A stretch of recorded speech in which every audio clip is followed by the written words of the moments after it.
Vamos lá, meu povo. Então, olha só. Vamos começar com o estudo de gases bem devagar, bem tranquilo. A gente vai ter que falar, assim, passear um pouquinho pela química, tá? Para poder vocês entenderem primeiro uma situação, para depois a gente entrar em gases propriamente ditos. Então, só uma revisão, na verdade.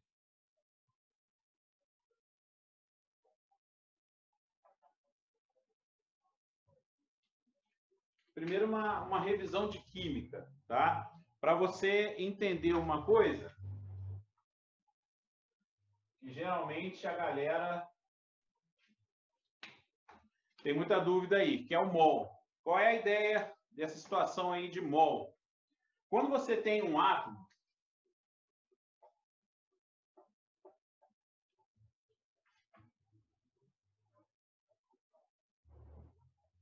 grosseiramente falando, esse cara tem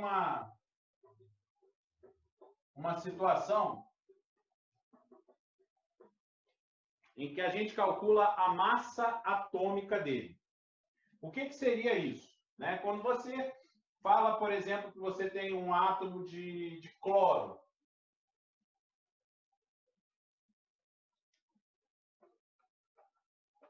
você diz que a massa atômica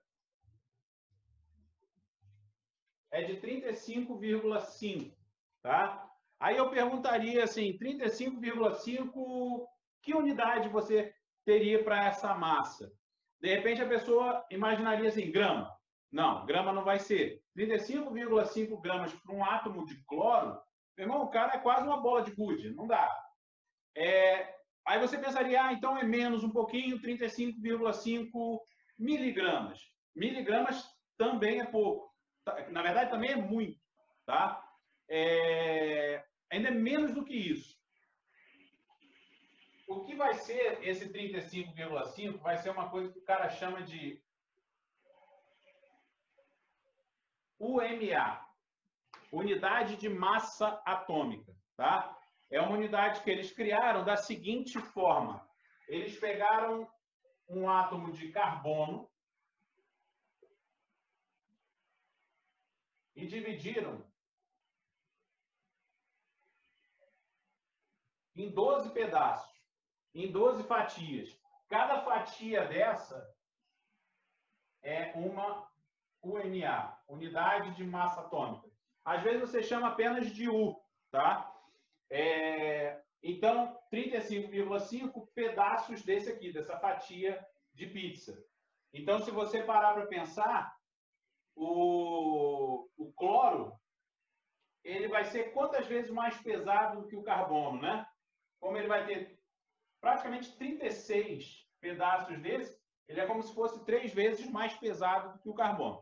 Mas essa unidade de massa atômica, eu volto a dizer, ela é muito pequena. É uma coisa muito pequena.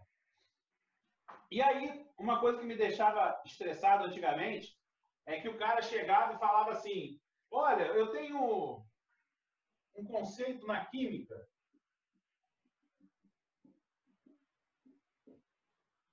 chamado átomo-grama. O que era o átomo-grama? Ele falava o seguinte, era o valor da massa atômica, só que expresso em gramas. Cara, eu achava aquilo esquisito, não tinha... Então, o que é esse átomo-grama? Esse átomo-grama, com certeza, não é um átomo só. Na verdade, ele é um monte de átomos. Ele vai juntando uma porreira de átomos até dar 35,5 gramas. Lembrando que um átomo de cloro, 35,5 UMA, aquela coisa pequenininha. Agora, se você juntar um monte, você conseguir chegar a 35,5 gramas, aí você diz que você tem um átomo grama, a gente acaba chamando de ATG, um ATG de cloro. Beleza.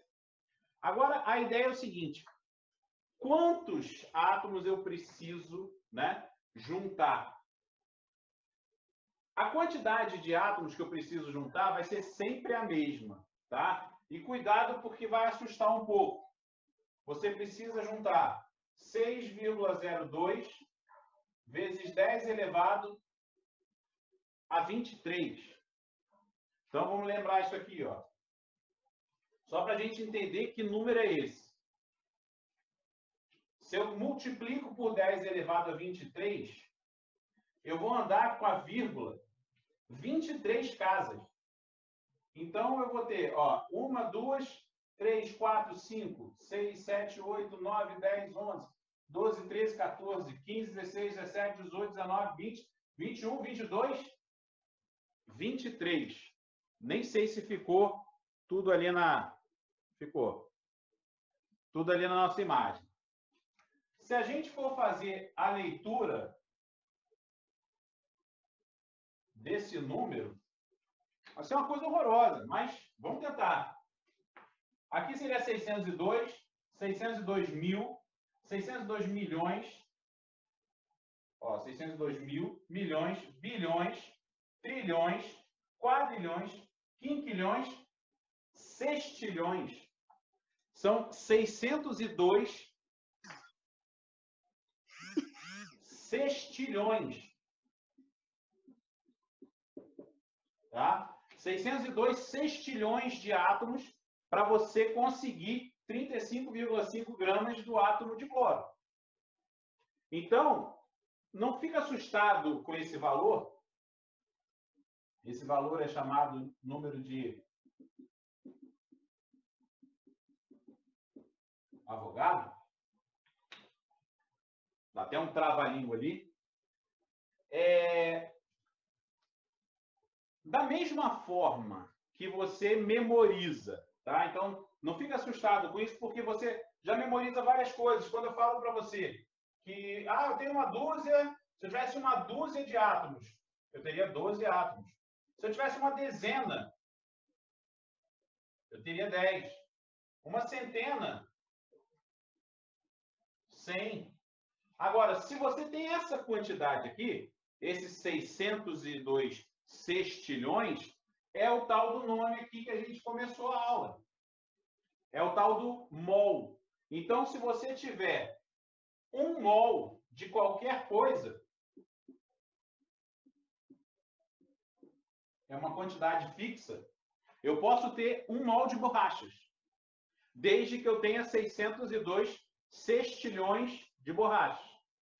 Então, se eu tiver 1 mol daquela quantidade, eu vou ter esse valor desse cara, daquela massa atômica, que você olha na tabela periódica, e você vai ter aquilo ali em grama. Se tiver em grama, você tem 1 mol daquela substância. Então, por exemplo, se você fala no oxigênio,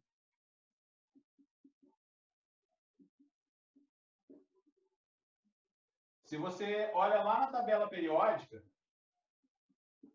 você vê que a massa atômica do cara é 16. Só que é 16 o quê? Bom, se for um átomozinho só, 16 UMA. Mas se você tiver 16 gramas de oxigênio, ali você vai ter 1 mol de átomos de oxigênio. Ou seja, 602 sextilhões de átomos. Beleza? Cálculo do número de mols. Não vou nem entrar muito nesse mérito aqui da questão, não, tá? Porque isso aí é uma discussão danada. Não pode escrever mols. Aí tinha gente que chamava de moles. Aí, que na verdade é como se isso aqui fosse... você tem lá, quilômetro. Aí você vai fazer quilômetros, você não escreve assim. Você não faz isso. Então, o certo seria também não fazer isso aqui, tá? Mas na hora de falar, a gente acaba falando, cálculo do número de mols, tá? Então, vamos nós. Se eu perguntar para você, imagina, vou fazer uma parte prática aqui. Imagina que eu tenha um recipiente e nesse recipiente aqui eu tenho gás oxigênio. O gás oxigênio, a fórmula dele é O2. Ou seja, na molécula de gás oxigênio, eu tenho 2 átomos de oxigênio. Tá? É o O ligado no O. Eu chego para você e falo o seguinte: a massa que eu tenho aqui de gás, eu tenho uma massa de 640 gramas. A minha pergunta vai ser: quantos mols de oxigênio eu tenho ali dentro? Então, inicialmente, sem fórmula, sem nada, só com teoria, só essa parte inicial que a gente olhou, será que a gente já consegue descobrir quantos mols de oxigênio eu tenho ali? Vamos raciocinar. O oxigênio, lá na tabela, tem uma massa atômica de 16. Como eu sei que são 2 átomos de oxigênio, então eu teria 32. Só que a minha pergunta seria a seguinte: 32 o quê? Se fosse uma molécula de gás oxigênio, seria aquele 32 UMA, unidade de massa atômica. Mas no caso, eu estou falando de repente, 32 gramas. Opa! Então, eu já sei que em 32 gramas eu tenho... Deixa eu só melhorar esse 3 aqui. Em 32 gramas, né, eu tenho 1 mol de oxigênio. Tá? Então, a gente vai fazer uma regra de 3, só isso. Ó, 1 mol de O2 pesa 32 gramas. E aí eu vou pensar o seguinte: eu tinha 640. Então, se eu tenho 640, quanto que vai pesar? Aí eu vou botar lá, x. Minha regrinha de 3. Faz o cruz credo, vai ficar 32x igual 640. X vai ser 640 dividido por 32. 64 por 2 dá 2. E aqui o zero. Ou seja, eu tenho dentro daquele recipiente 20 mols de gás oxigênio. Tudo bem? Só que é o seguinte, isso a gente fez com a teoria, com regra de 3, tá? Para a gente fazer de uma forma mais rápida, mais simples, sem pensar muito, a gente tem uma formulazinha.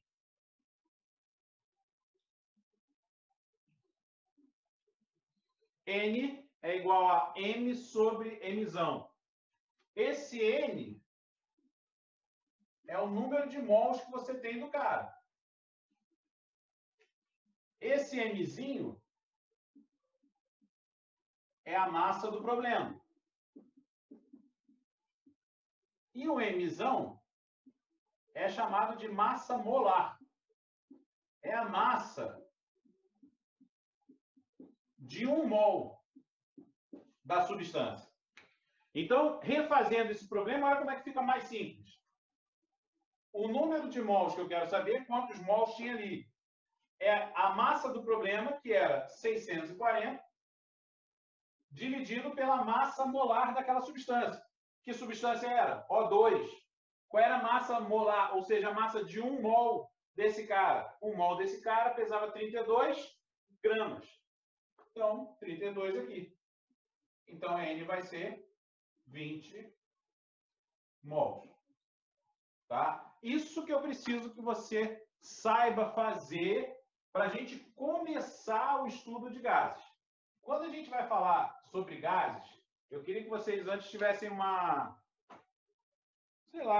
ideia de uma coisa bem interessante sobre gases, que é o lance de forma, volume. Por exemplo, quando você tem, vamos botar aqui, estado sólido, líquido e gasoso.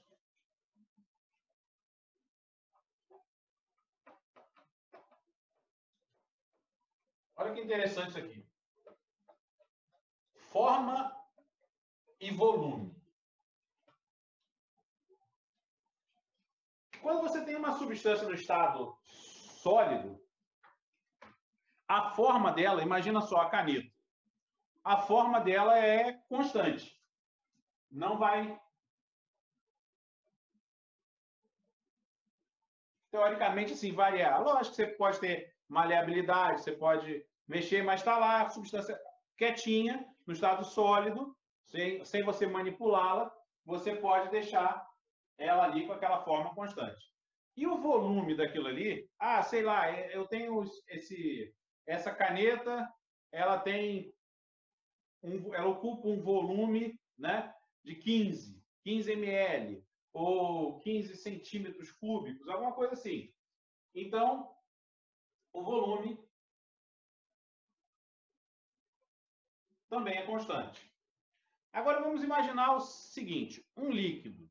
Se você tem uma garrafa, né, um copo com 200 ml de água, o formato dessa água não é constante. O formato dessa água vai ser de acordo com o recipiente que contém esse cara.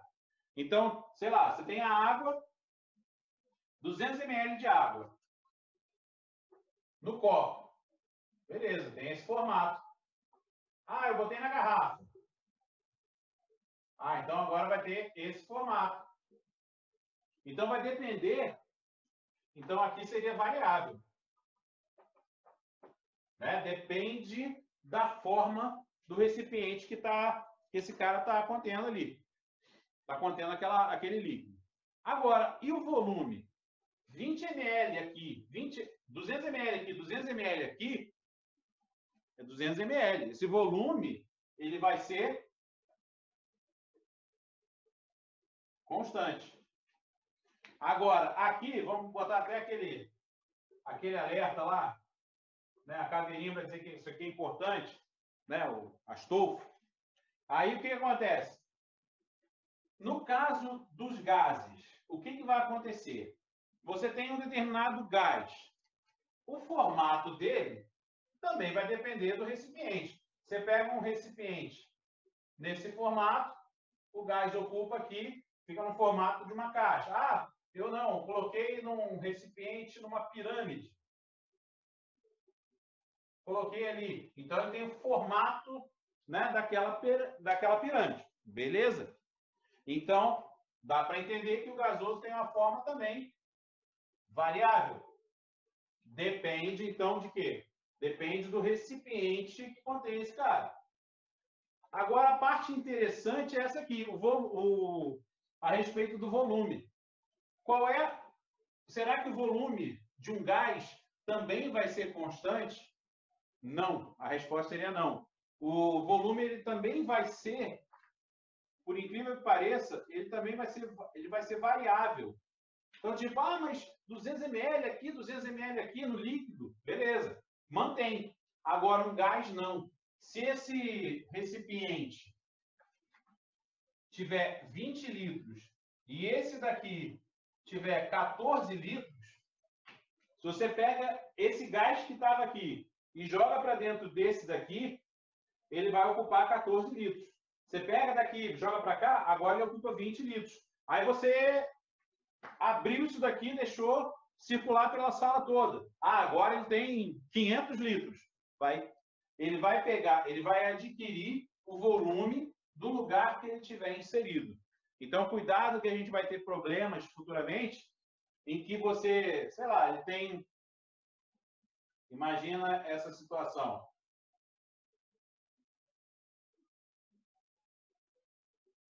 Eu tenho um recipiente aqui cheio de um gás.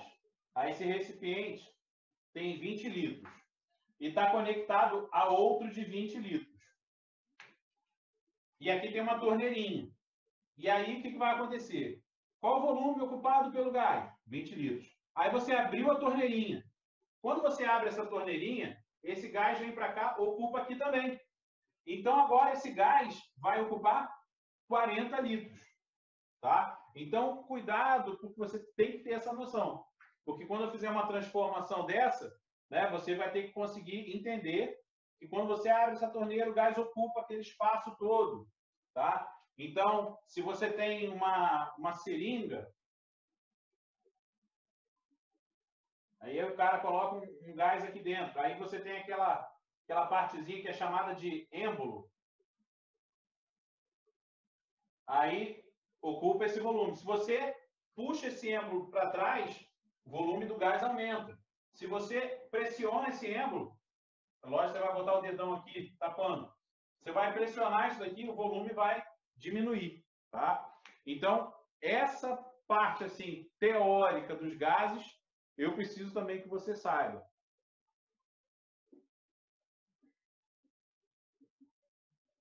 A gente precisa, por causa de um camaradinha chamado Clapeyron, a gente precisa ver uma fórmula que relaciona os estados de um gás.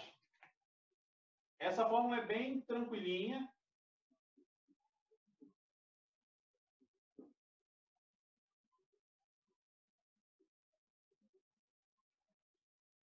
Tá? E a gente vai usar muito essa fórmula no estudo de gases. PV igual a nRT. Para quem tiver dificuldade de memorização, prostituta velha não rejeita tarado. Ok? Então, é um macetezinho aí, código mnemônico, para você memorizar isso aí. Prostituta velha não rejeita tarado. PV igual a nRT.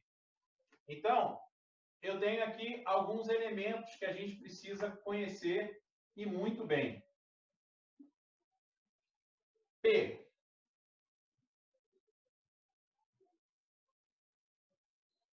P seria a pressão que o gás está suportando, que ele está fazendo. Tá? A pressão do gás. V seria o volume do gás. N, o número de mols de um gás. T é a temperatura do gás. E esse R que eu pulei propositadamente é a constante dos gases perfeitos. Vamos botar a constante universal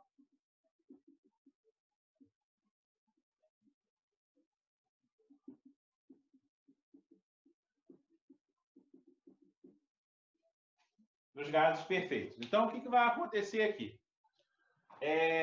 Como o nome já está dizendo, isso aqui é constante. Daqui a pouco a gente vai ver o valor dela. Só que, se eu falar para vocês que o valor de R é 0,082 atm litro por mol Kelvin.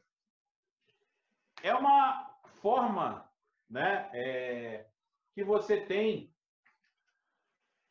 de, mesmo sem entender muito bem a matéria, você consegue, olhando para cá, descobrir as unidades que você vai ter que trabalhar com as outras grandezas. Observa que, na verdade, se você tivesse pensado o seguinte, isolando R nessa fórmula, R seria P vezes V, e esses dois caras estão multiplicando, passariam para lá, dividindo. Então, R seria P vezes V dividido por N vezes T. Então, observa, pressão está sendo dada em atm. O volume está sendo dado em litro. O número de mols está em mol e a temperatura está em Kelvin. Então, observa. Isso aqui não é Sistema Internacional de Unidades, tá?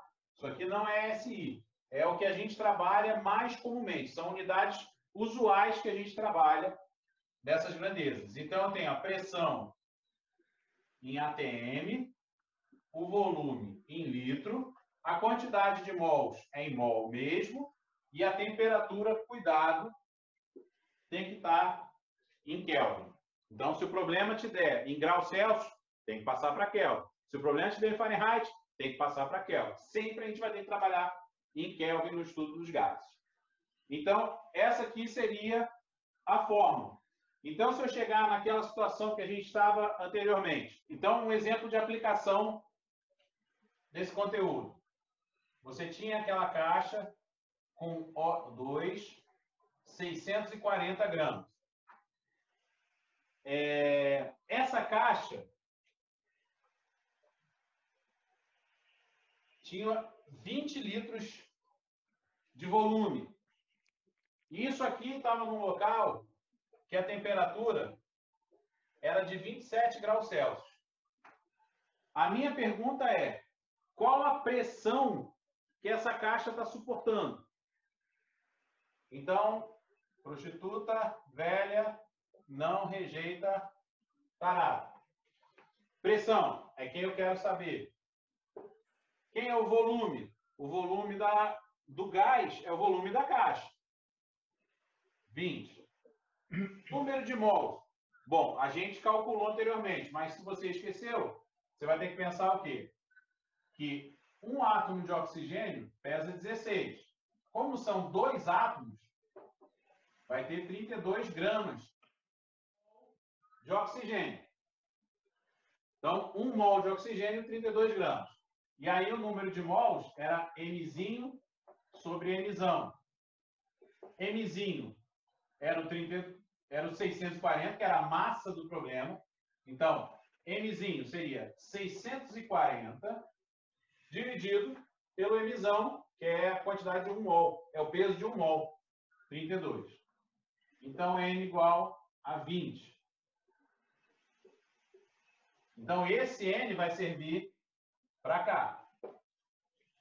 O R foi dado, o problema dá 0,082. Agora, a temperatura, cuidado, 27 graus Celsius, mas tinha que estar em Kelvin. Então, a gente tem que recordar. C é igual a K menos 273. Fórmula já conhecida. Se o C é 27, esse menos 273 vai para lá somando. E aí você tira que essa temperatura é de 300 Kelvin. Com a prática, o que vai acontecer? Ao invés de você trabalhar com essa fórmula desse jeito, você trabalha logo que K é igual a C mais 273. Então, você já parte do pressuposto que é só pegar Celsius, somar com 273, você tem Kelvin. Então, somou 27 ali, 300. Então, vamos aqui, 300. Bom, quando esse 20 passar para o outro lado, vai dividindo, vai cortar com esse 20 daqui. Esses 2 zeros vão fazer a vírgula se deslocar para cá. Então, isso aqui é a mesma coisa que 8,2 vezes 3. Então, 0,082 vezes 300. Pega 2 zeros daqui, faz essa vírgula andar 2 casas. Então, vai dar 8,2 vezes 3. Se você faz 8 vezes 3, 24. 3 vezes 0,2 é 0,6. Então, isso aqui dá 24,6. A unidade de pressão está caguetada aqui, ó, ATM.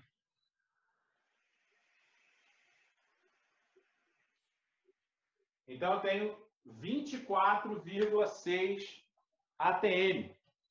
Então, essa caixinha aqui, ela tem que ser capaz de suportar 24,6 ATM. Esse ATM, lembrando, é de atmosfera. A situação agora é a seguinte. Se eu estiver trabalhando no sistema internacional, o valor de R é 8,314 joules por mol Kelvin. Geralmente, ele trabalha com 8,31. Agora, essa unidade nos faz perceber o seguinte, espera aí, sendo uma constante, como é que pode ter mudado o valor? Mudou o valor por conta da unidade ser diferente. Então, a gente tem que estar ligado, porque na outra fórmula, no outro valor do R,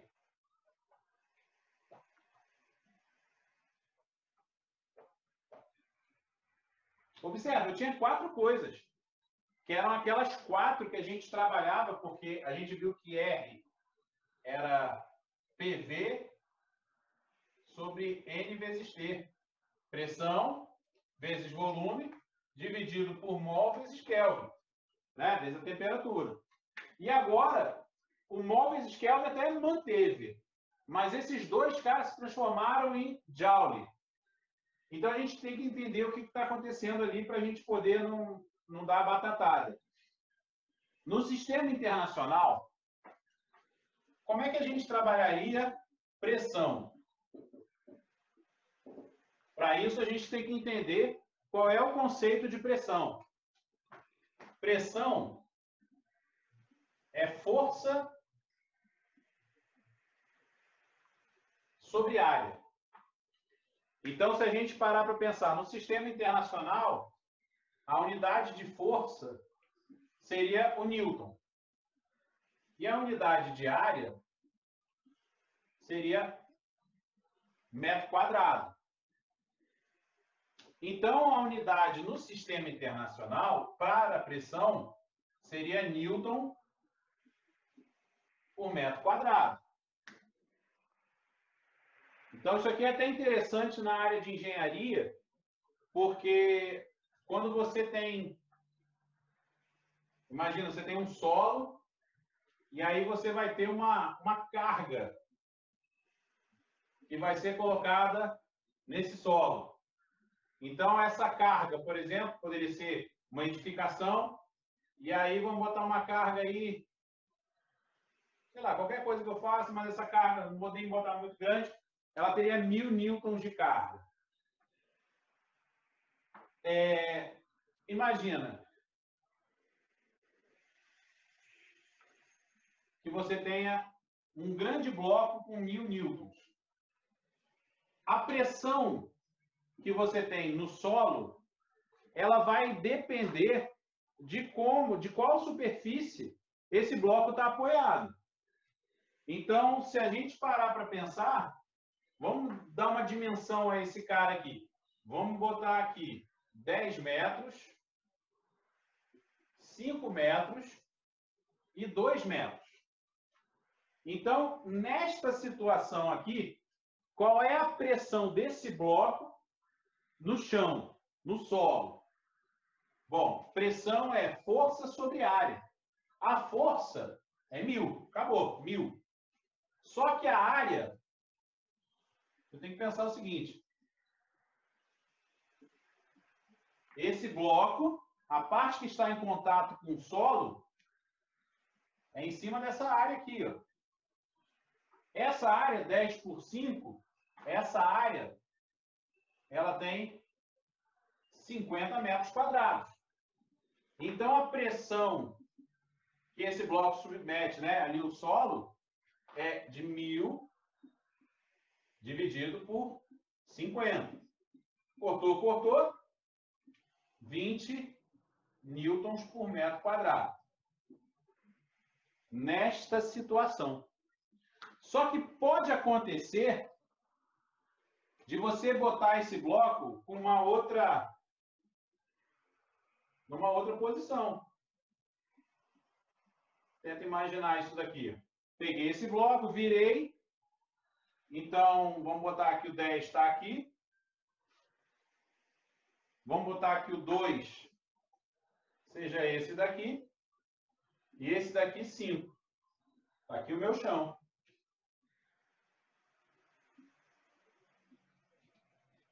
Então, tem uma nova situação aqui. O mesmo bloco de 1000 newtons, só que agora eu peguei e tombei esse cara. É como se eu tivesse feito esse movimento com ele. Eu tombei esse cara e aí ficou 10, 2 e 5. Então, ele ficou apoiado em cima dessa parte daqui. Essa parte daqui tem uma área de 10 metros quadrados. Então, a minha pressão agora, vou chamar de pelinha, seria os mesmos 1000, só que dividido por 10. Então, cortou, cortou. 100 newtons por metro quadrado. Então, o que vai acontecer? Quando você tem uma área menor, quanto menor for a área, maior vai ser a pressão, por uma mesma força. Então, se eu pegar, por exemplo, essa caneta, eu pressiono aqui na minha mão, eu empurro ela assim, sem problema nenhum. Agora, eu empurro a ponta dela, aí já começa a provocar dor. Por quê? A pressão está maior. Então, outro exemplo que é interessante, se você tem uma construção, você sabe que tem uma determinada carga em cima do solo. Então, você acaba fazendo o seguinte, de repente, você vai fazer um buraco aqui, vai apoiar depois a sua coluna, aquela coluna da casa, numa parte aqui que vai encher de concreto, isso aqui tudo vai ficar concreto, você vai fazer uma sapata. Ué, mas espera aí, para quê? Qual é a função disso? Cara, você tinha uma coluna que estava numa área muito pequena, fazendo uma pressão ali naquele terreno. Então, era um peso numa área muito pequena. Aí você gera uma pressão grande. A partir do momento que você expande essa área, né, é lógico, você vai ter um acréscimo de concreto? Vai. Mas esse espalhamento aqui dessa área faz a pressão cair. Tá? E aí você diminui a pressão sobre o solo. Isso é muito importante na engenharia. Tá? Então, você já sabe que pressão é força sobre área. Então, no sistema internacional, Newton por metro quadrado. Newton por metro quadrado pode receber um nome especial. Eu vejo muitos exercícios, de repente, trabalhando com Newton por metro quadrado. Mas ele pode trabalhar com isso daqui, que seria Pascal. Então, aqui, 20 newtons por metro quadrado, 20 Pascal, 100 Pascal. Beleza, tá? Um recipiente indilatável. O que o cara quer dizer com isso? Que o recipiente não vai mudar o volume dele. Contém 6 mols de um gás perfeito.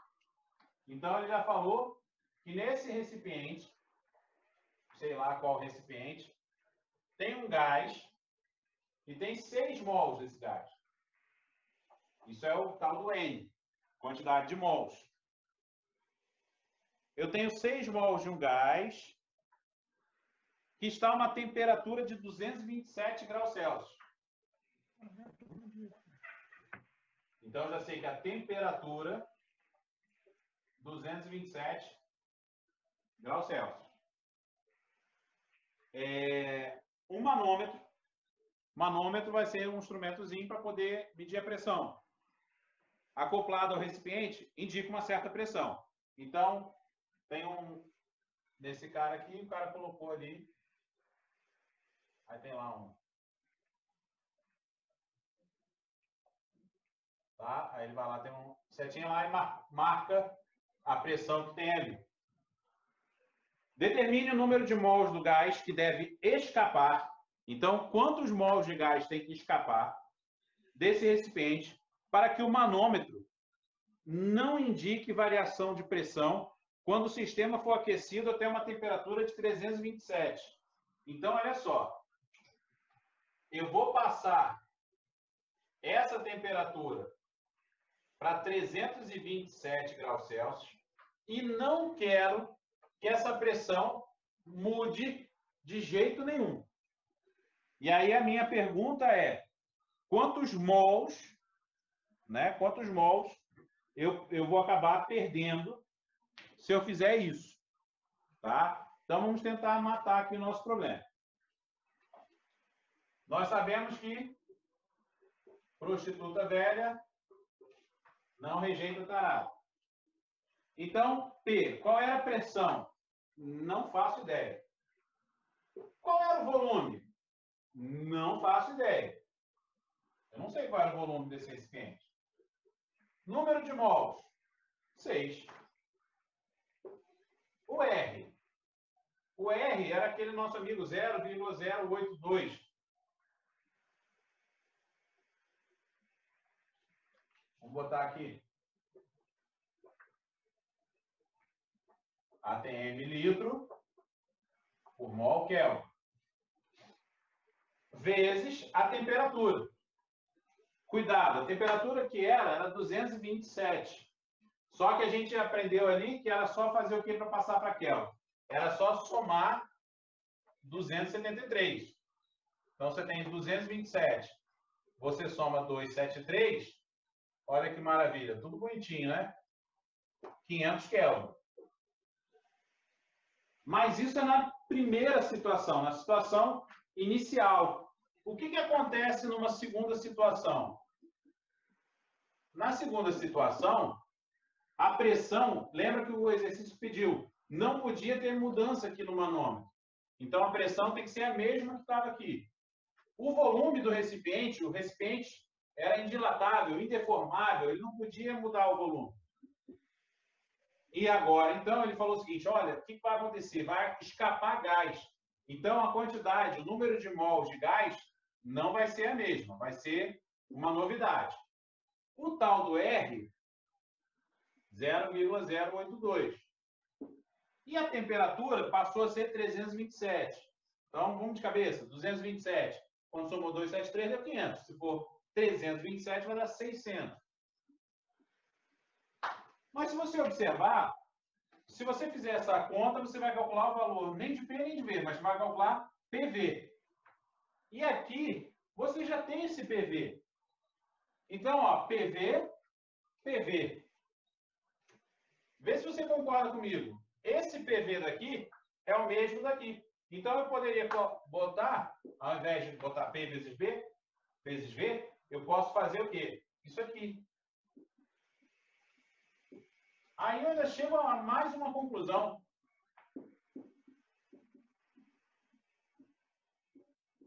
Eu bobeei. Se o exercício nem deu o valor de R, eu me meti a besta e fui lá e usei o valor de R. Nem vai precisar, ó. Porque se esse cara passa dividindo, ele cancela. Então, vamos pensar aqui. N', quem vai ser? 6 vezes 500. E esse 600 que estava multiplicando, passa para o outro lado, dividindo. 0 mata com 0, 0 mata com 0. 6 vai matar com 6. Então, agora ficou apenas 5 mols. Então, interpretando agora para dar o resultado. Na minha situação inicial, eu tinha 6 mols no gás.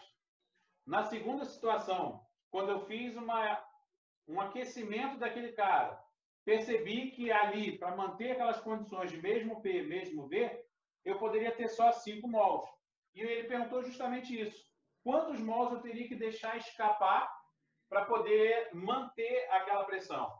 Então, precisava deixar escapar, né, 1 mol. Então, essa seria a resposta do meu problema. Eu teria que deixar escapar 6 menos 5, apenas 1 mol. Beleza?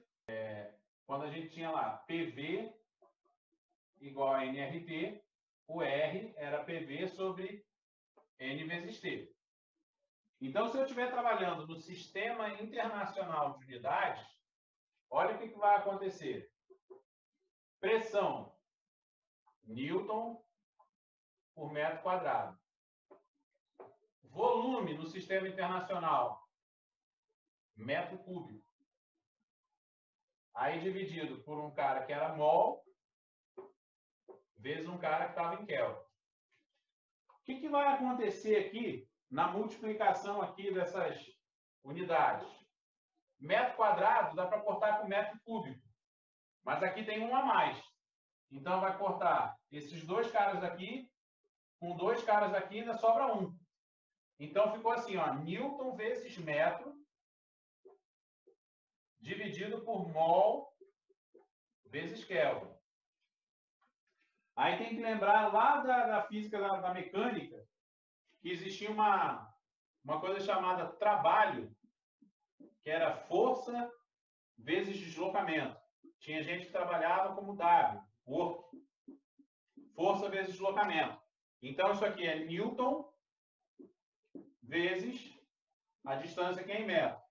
Aí, a unidade de trabalho no sistema internacional é o Joule. Então, realmente, o que surgiu aqui, Newton vezes metro, equivale a Joule.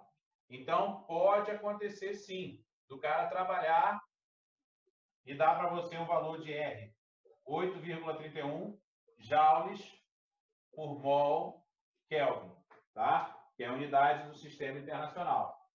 Então, ou você trabalha com ATM litro por mol Kelvin, ou você trabalha ali um sistema internacional, que seria Joule por mol Kelvin.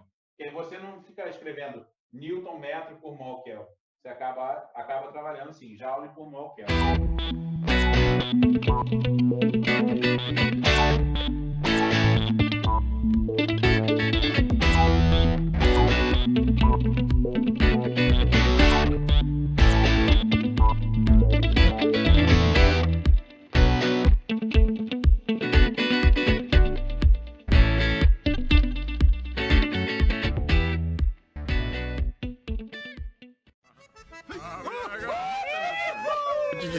Aqui é o caos dos brasileiros em várias temperaturas, que a gente sabe que Deus fez o homem, depois que aperfeiçoou, fez o gaúcho.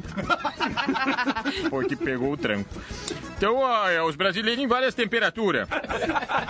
Pois diz que com 30 graus ou mais os baianos vão pra praia, dançam, cantam e comem carajé. Os cariocas vão pra praia e jogam futebol. Os mineiros comem um queijo na sombra. Todos os paulistas estão em Santo, enfrentando 2 horas de fila na padaria e no supermercado.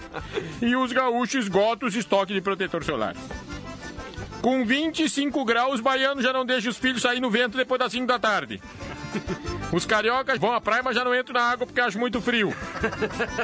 Os mineiros comem feijão tropeiro, os paulistas fazem churrasco na casa em Santo, mas não entram na água, e os gaúchos reclamam do calor e não fazem esforço devido ao esgotamento físico. Com 20 graus, a baianada muda o chuveiro para a posição inverno. Os cariocas vestem um mulitão. Os mineiros começam a beber pinga perto do fogão a lenha. Os paulistas resolvem vir embora de Santo e fica aquele inferno no trânsito. E a gauchada vai pra Redenção tomar um solito. 15 graus, a baianada começa a tremer de frio. Os cariocas se reúnem pra comer fundi.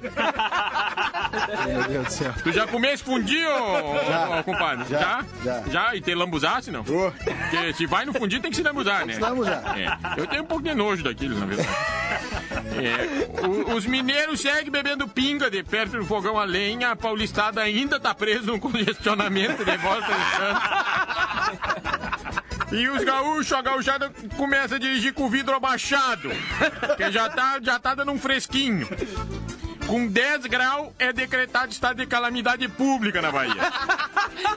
A cariocada bota sobretudo cueca de lã, luva e touca. Os mineiros seguem bebendo a pinga e botam mais lenha no fogão. Os paulistas já chegaram de Santos e vão tudo pra mesma pizzaria, pro mesmo shopping center, com a família engarrafa a cidade. Já a gauchada começa a cogitar a possibilidade de botar uma camisa de manga. Ô gaúcho, velho. 5 graus. Agora vai ser. Bahia decreta o Armagedão. O César Maia lança a candidatura do Rio de Janeiro para as Olimpíadas de Inverno. Os mineiros seguem lá bebendo a pinga e quentão agora, do lado do fogão a lenha. Os paulistas lotam os hospitais e as clínicas por causa das doenças causadas da invasão térmica. E a gauchada dá uma fechada na persiana, né? 5 graus. 0 graus. Extingue-se a vida na Bahia e todo o Nordeste. No Rio, o César Maia veste 7 casacos e lança o snowboard no Rio.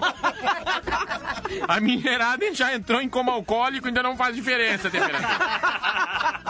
Já os paulistas não saem de casa e a audiência da Luciana Gimenez vai no pico.